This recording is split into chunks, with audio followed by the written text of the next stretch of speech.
دن بدن کھلنے لگا ہے نعمت الاسلام یہ۔ بسم اللہ الرحمن الرحیم۔ صرف 5 منٹ کا مدرسہ قرآن و حدیث کی روشنی میں 214واں دن 4 شعبان المعظم۔ نمبر 1، اسلامی تاریخ۔ حضرت امیر معاویہ رضی اللہ عنہ کی پیدائش اور اسلام۔ حضرت امیر معاویہ رضی اللہ عنہ بعثت نبوی سے 5 سال پہلے عرب کے مشہور خاندان قریش میں پیدا ہوئے۔ وہ قبیلہ قریش کے خاندان بنو امیہ سے تعلق رکھتے تھے، جو حسب نسب اور منصب کے اعتبار سے بنو ہاشم کے بعد سب سے زیادہ معزز سمجھا جاتا ہے۔ ان کے والد ماجد حضرت ابو سفیان رضی اللہ عنہ اپنے قبیلے کے معزز سرداروں میں شمار ہوتے تھے۔ حضرت امیر معاویہ رضی اللہ عنہ کے اندر بچپن ہی سے عزم و حوصلے کے آثار ظاہر تھے۔ نوعمری کی حالت میں ابو سفیان رضی اللہ عنہ نے ان کو دیکھ کر کہا، میرا بیٹا بڑے سر والا ہے اور قوم کا سردار بننے کے لائق ہے۔ ایک قیافہ شناس نے امیر معاویہ رضی اللہ عنہ کو دیکھ کر کہا، میرا خیال ہے یہ اپنی قوم کا سردار بنے گا۔ ماں باپ نے خاص طور پر ان کی تربیت کا اہتمام کیا، مختلف علوم و فنون سے آراستہ کیا، لکھنا پڑھنا سکھایا۔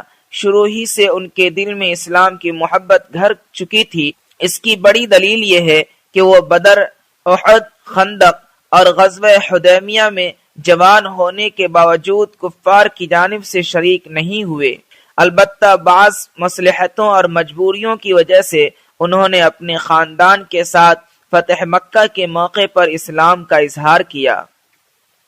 نمبر 2، حضور صلی اللہ علیہ وسلم کا معجزہ، بکری کا لمبی عمر پانا۔ حضرت ام معبد فرماتی ہیں کہ میری وہ بکری جس پر رسول اللہ صلی اللہ علیہ وسلم نے اپنا مبارک ہاتھ پھیر کر دودھ دوہا تھا، اس نے بہت لمبی عمر پائی، چنانچہ وہ حضرت عمر رضی اللہ عنہ کے زمانے خلافت تک زندہ رہی۔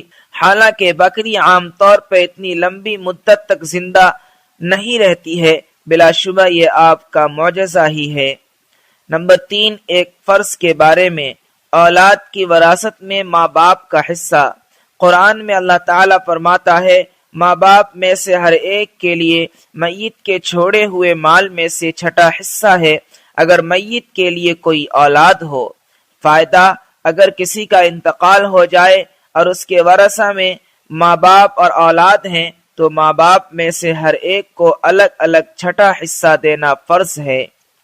نمبر 4، ایک سنت کے بارے میں، مشکلات اور پریشانیوں کے وقت کی دعا۔ رسول اللہ صلی اللہ علیہ وسلم نے فرمایا، جو مسلمان بندہ کسی مشکل معاملہ میں ان کلمات کے ذریعے اللہ تعالیٰ سے دعا کرے گا تو اللہ تعالیٰ اس کی دعا قبول کرے گا۔ وہ دعا یہ ہے، لا الہ الا انت سبحانک انی کنت من الظالمین۔ نمبر 5، ایک اہم عمل کی فضیلت، کثرت سے استغفار پڑھنا۔ رسول اللہ صلی اللہ علیہ وسلم نے فرمایا، جو شخص یہ چاہے کہ قیامت کے دن اس کا نام اعمال اس کو خوش کر دے تو اسے چاہیے کہ وہ زیادہ سے زیادہ استغفار کرے۔ نمبر 6، ایک گناہ کے بارے میں، قرآن کو چھپانا اور بدلنا۔ قرآن میں اللہ تعالیٰ فرماتا ہے، جو لوگ اللہ تعالیٰ کی بھیجی ہوئی کتاب کو چھپاتے ہیں، چھپانے پر تھوڑا سا بدلہ حاصل کرتے ہیں تو یہ لوگ اپنے پیٹوں میں آگ بھر رہے ہیں۔ قیامت کے دن اللہ تعالیٰ نہ ان سے کلام کرے گا اور نہ ان کو پاک کرے گا اور ان کو دردناک عذاب دے گا۔ نمبر 7، دنیا کے بارے میں، دنیا کی چیزیں۔ قرآن میں اللہ تعالیٰ فرماتا ہے، تم لوگوں کو جو کچھ دیا گیا ہے وہ صرف دنیاوی زندگی میں استعمال کی چیزیں ہیں، اور جو کچھ اجر و ثواب اللہ کے پاس ہے وہ اس دنیا سے کہیں بہتر اور باقی رہنے والا ہے۔ وہ ان لوگوں کے لیے ہے جو ایمان لائے اور اپنے رب پر بھروسہ رکھتے ہیں۔ نمبر 8، آخرت کے بارے میں، جنت کی نہریں۔